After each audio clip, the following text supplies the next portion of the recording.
A very happy independence to all of you. हर कोई आज़ाद रहना चाहता है, इंसान हो या जानवर, उसे अपनी आज़ादी बहुत प्रिय होती है। हमें पता ही है कि भारत की आज़ादी गेन करने के लिए भी बहुत सारे वीरों ने अपने प्राणों की आहुतियां दी हैं। किसी भी देश की स्वतंत्रता की अगर बात करें तो उसका मेन फैक्टर, मेन घटक जो होता है वो होती है देशभक्ति। क्या है ये देशभक्ति?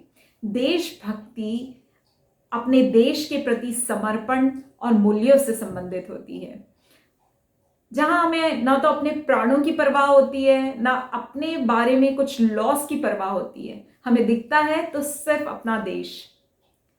ये जो पेट्रियाटिक फीलिंग है वो हम सब के अंदर कूट कूट के भरी हुई है, क्योंकि ये हमें विरासत में मिली हुई है। देशभक्ति एक ऐसी चिंगारी है जो जब सुलगती है तो हम सब जानते हैं हम क्या फील करते हैं। I am so excited about the independence day every year. बचपन से लेके अब तक बहुत एक्साइटेड रहती हूँ मैं इंडिपेंडेंस डे को लेके। आजकल के बच्चों में थोड़ा कम ये एंथू नजर आता है, तो हमें ऐसा लगता है, हम सबको ऐसा लगता है कि आजकल के बच्चे उतने पेट्रियाटिक है नहीं, लेकिन मैं ऐसा नहीं मानती। मुझे पता है कि जो हमारी जनरेशन है, आई मीन जो युवा जनरेशन है, वो भी बहुत ज़्यादा पेट्रियाटिक है। उनके अंदर भी देशभक्ति कूट कूट के भरी हुई है, क्योंकि ये तो हमें विरासत में मिली हुई है। हाँ, ये बात और है कि उनका तरीका अलग है, उनका सेलिब्रेशन का तरीका अलग है, उनका एक्सप्रेशन का तरीका अलग है। वो पुराने ट्रेडिशनल तरीकों पे विश्वास नहीं करते, ये बात जरूर है। लेकिन इसका मतलब ये बिल्कुल भी नहीं कि वो पेट्रियाटिक नहीं है। जब हम स्कूल जाते थे तब स्कूलों में हमें बहुत सारी वीरों की गाथाएं सुनाई जाती थी। क्यों किया जाता था ये सब? उनकी वीर रस से भरी हुई कविताएं सुन सुन के हम लोग पले बड़े हैं। और क्यों किया जाता था? क्यों ये सारे एफर्ट्स लिए जाते थे?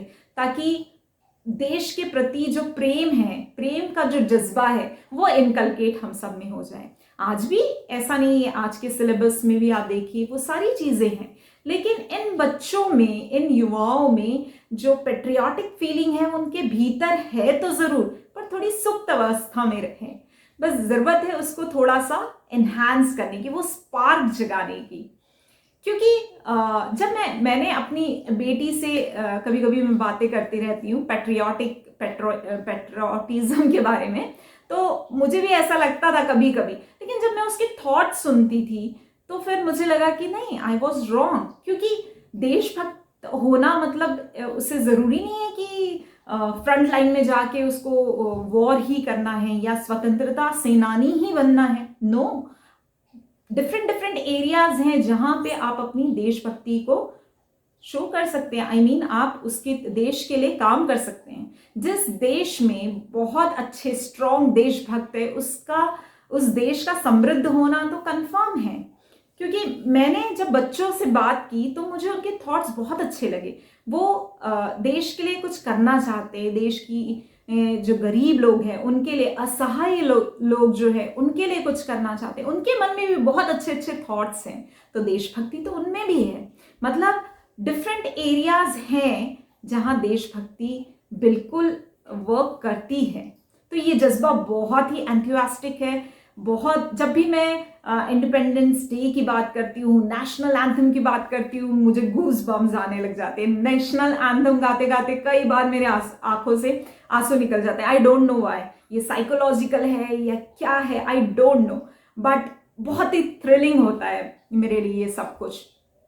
तो जरूरत है बस थोड़ी सी बच्चों के साथ और ज्यादा बात करने की, देशभक्ति के जो किस्से हैं वो शेयर करने की, और उनके जो ओपिनियंस है, उनका जो एक्सप्रेस करने का तरीका है वो समझने की। आई होप आपने भी बहुत अच्छे से अपना इंडिपेंडेंस डे मनाया होगा। Happy Independence Day, bye.